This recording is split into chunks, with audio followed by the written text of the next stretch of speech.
జీవితంలో యేసుక్రీస్తు కనుమరుగైపోయాడు? ఎంతమంది ధైర్యంగా చెప్పగలరు యేసుక్రీస్తు నాలో ఉన్నాడో, యేసుక్రీస్తు నాలో సజీవంగా ఉన్నాడో, యేసుక్రీస్తు ఈ క్రిస్మస్ లో నా జీవితంలో ఉన్నాడు, సజీవంగా ఉన్నాడు? ఎంతమంది చెప్పగలరండి? ఆ రోజు ఆ తల్లి ఎత్తుకుంటుందండి ఎవరిని? ఆ బిడ్డ. ఎందుకని కనిపించట్లా? ఈరోజు యేసుక్రీస్తు వ్యర్థం, ఉపయోగం లేదు. క్రిస్మస్ జరుపుకుంటున్నాం, ఈ పండుగ జరుపుకుంటున్న ప్రతి ఒక్కరూ కూడా క్రీస్తును ప్రియులను చూపించాలి. అదే దేవుడు కోరుకుంటున్నాడు. చక్కగా వండుకుని తింటే సరిపోదు. ఈ క్రిస్మస్ సందర్భంగా మన జీవితంలో మన చుట్టూ కనపడి సమాజం చూడాల్సింది ఏమో తెలుసా? క్రీస్తుని, ఆ క్రీస్తు ప్రేమని, ఆ క్రీస్తు క్షమని, ఆ క్రీస్తు మంచితనాన్ని. అది నిజమైన క్రిస్మస్. ఈ ఇంట్లో కొడుకు కానీ కూతురు కానీ పుట్టాడనుకోండి, ఆ పిల్లాడు ప్రతిరోజు మీ ఇంట్లో కనిపిస్తాడు. ఆ అమ్మాయి ప్రతిరోజు మీ ఇంట్లో కనిపిస్తుంది. ఎందుకని? మీ ఇంట్లో జన్మించాడు కనుక, మీ ఇంట్లో పుట్టింది కనుక. అదే రీతిగా మీ హృదయంలో యేసు జన్మించిన కూతురు బర్త్డే సెలబ్రేట్ చేసుకుంటాం, సంతోషపడతాం. కానీ నీ కొడుకే రెండు దేవుడు కూడా నేను పాపం చేయలేదురా అని ఏడ్చింది. వయసు 12 సంవత్సరాలు. నాకు అనిపించేది, చిచ్చి ఈ సిగరెట్లు, ఈ బీడీలు, ఈ సినిమాల వల్ల చదువు లేకుండా పోయింది, కన్న తల్లి నెడిపి చేస్తున్నారు, అందరి దృష్టిలో అందరు చిల్లర. కానీ ఏం చేయగలరు? చెప్పారు కదా, బొత్సలు పట్టు వాడు ఏం చేసిన పనికి రాలేదు.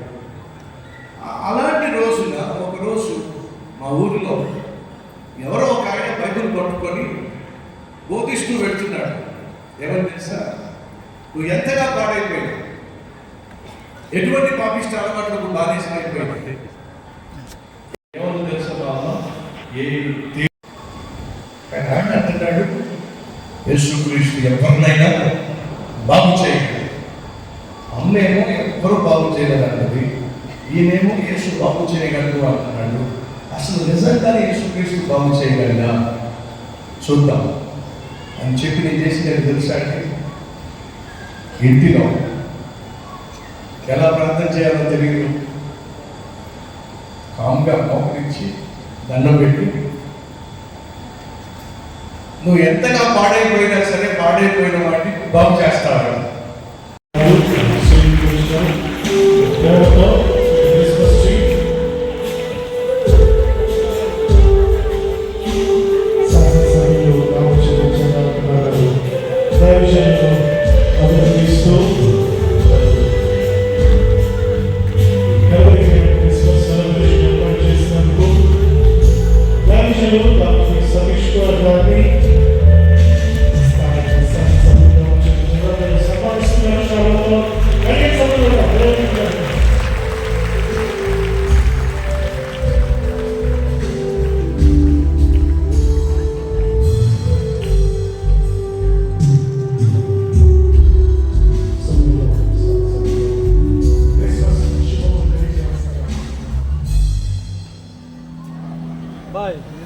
కొంచెం మీరు ఫోటోగ్రాఫర్లో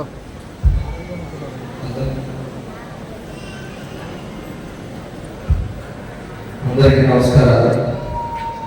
ముందుగా ప్రకాశం జిల్లా ప్రజలందరూ కూడా క్రిస్మస్ శుభాకాంక్షలు తెలియజేస్తున్నాం.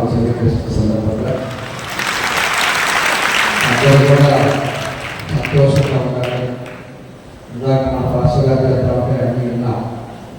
నా యేసు గారు చెప్పింది ఒకటే, అందరినీ ప్రేమించండి, అందరితో ఐక్యతగా ఉండండి, తప్పు చేసిన వాళ్ళు కూడా గమనించండి. అలాంటి సూత్రాలు చెప్పింది యేసు గారు. ప్రపంచంలోనే అతి పెద్ద పండుగ చేసుకునే క్రిస్మస్ పండుగ తెలియజేస్తున్నాను. కాబట్టి యేసునాథుడు ఏమైతే చెప్పాడో అవన్నీ కూడా మనం పాటిస్తే ఈ సమాజం బాగుంటుంది.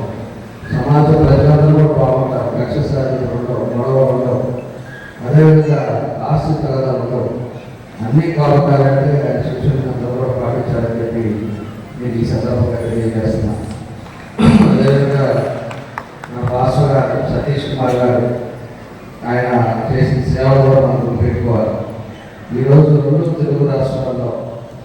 ప్రతి జిల్లా హెడ్ క్వార్టర్లో ఇంత పెద్ద మందిరాన్ని నిర్మించడం, ఇంతమంది యేసునాథులు అందరినీ కూడా భక్తులందరినీ కూడా ఒక దగ్గరికి చేర్చాలంటే ఇంత పెద్ద మందిరాలు కట్టి ఈరోజు తెలుగు రాష్ట్రాల్లో ఉన్న ప్రజలందరికీ అనేక సేవలు అందిస్తున్నారు మన సతీష్ కుమార్ గారి ఈ సందర్భంగా మీకు తెలియజేస్తున్నాను. అలాంటి వాళ్ళు మన రాష్ట్రాల్లో తెలుగులో గట్టిగా ఉండటం మన అదృష్టంగా భావిస్తూ తప్పకుండా కూడా మన ఇందాక ఎన్నో సూత్రాలు చెప్పారు, మేము స్టాటసేపు విన్నాం. అలాంటి సూత్రాలు మన అందరూ కూడా పాటిద్దామని చెప్పేసి తెలియజేస్తూ మీ అందరికీ మరోసారి క్రిస్మస్ శుభాకాంక్షలు తెలియజేస్తూ సెలవు.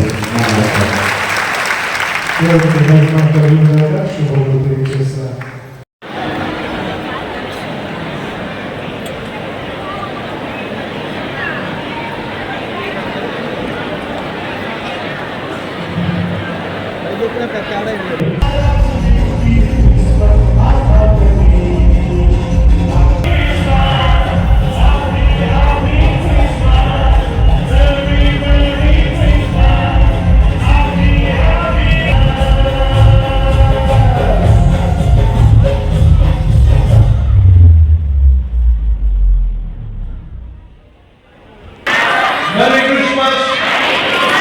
Happy Christmas! క్రీస్తు నేడు జన్మించాడు. హల్లెలూయా!